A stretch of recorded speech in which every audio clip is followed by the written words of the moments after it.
നിഗൂഢത നിറച്ച് കിഷ്കിന്ദ കാണ്ഡം ട്രെയിലർ പുറത്തിറങ്ങി. കല്ലപ്പത്തി സബ് ഡിവിഷനിൽ 144 ഇമ്പോസിയം. ഓണത്തിന് പ്രേക്ഷകർക്ക് ദൃശ്യവിരുന്നൊരുക്കി ആസിഫ് അലി നായകനാകുന്ന ഏറ്റവും പുതിയ ചിത്രം കിഷ്കിന്ദ കാണ്ഡം എത്തുന്നു.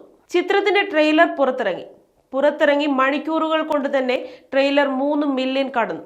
ഒരു റിസർവ് ഫോറസ്റ്റിന്റെ പശ്ചാത്തലത്തിൽ ത്രില്ലർ സ്വഭാവത്തിലാണ് ചിത്രം ഒരുങ്ങുന്നതെന്നാണ് ട്രെയിലർ നൽകുന്ന സൂചന. വിജയരാഘവൻ അവതരിപ്പിക്കുന്ന അപ്പു പിള്ള എന്ന കഥാപാത്രത്തെ ചുറ്റിപ്പറ്റിയാകും സിനിമ സഞ്ചരിക്കുക എന്ന സൂചന നൽകുന്ന രീതിയിലാണ് ട്രെയിലർ.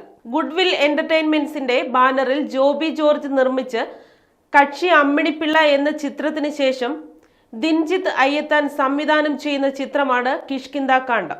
കൂടാതെ ഏറെക്കാലത്തെ ഇടവേളയ്ക്ക് ശേഷം ഋതു ചിത്രത്തിലൂടെ ചലച്ചിത്ര രംഗത്തെത്തിയ നിഷാൻ മലയാളത്തിലേക്ക് തിരിച്ചെത്തുന്നുവെന്ന പ്രത്യേകതയും ചിത്രത്തിനുണ്ട്. ഫോറസ്റ്റ് ഡിപ്പാർട്ട്മെന്റിലെ ഒരു ഉയർന്ന ഉദ്യോഗസ്ഥനായ സുധീർ എന്ന വേഷത്തിലാണ് താരം എത്തുന്നത്. സുമദത്തൻ എന്ന കഥാപാത്രമായി ജഗദീഷും ശിവദാസൻ എന്ന കഥാപാത്രമായി അശോകനും ചിത്രത്തിലെത്തുന്നുണ്ട്.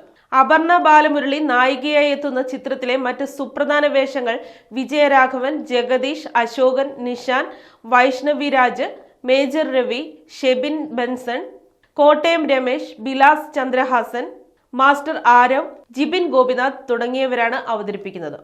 ഇതിൽ ജഗദീഷ്, അശോകൻ, നിഷാൻ, ഷെബിൻ ബെൻസൺ എന്നിവരുടെ കഥാപാത്രങ്ങളെ പരിചയപ്പെടുത്തുന്ന ക്യാരക്ടർ പോസ്റ്ററുകളും അണിയറ പ്രവർത്തകർ പുറത്തുവിട്ടിട്ടുണ്ട്. ഓണം റിലീസായി പുറത്തിറങ്ങുന്ന ചിത്രം സെപ്റ്റംബർ 12-ന് തിയേറ്ററിലെത്തും.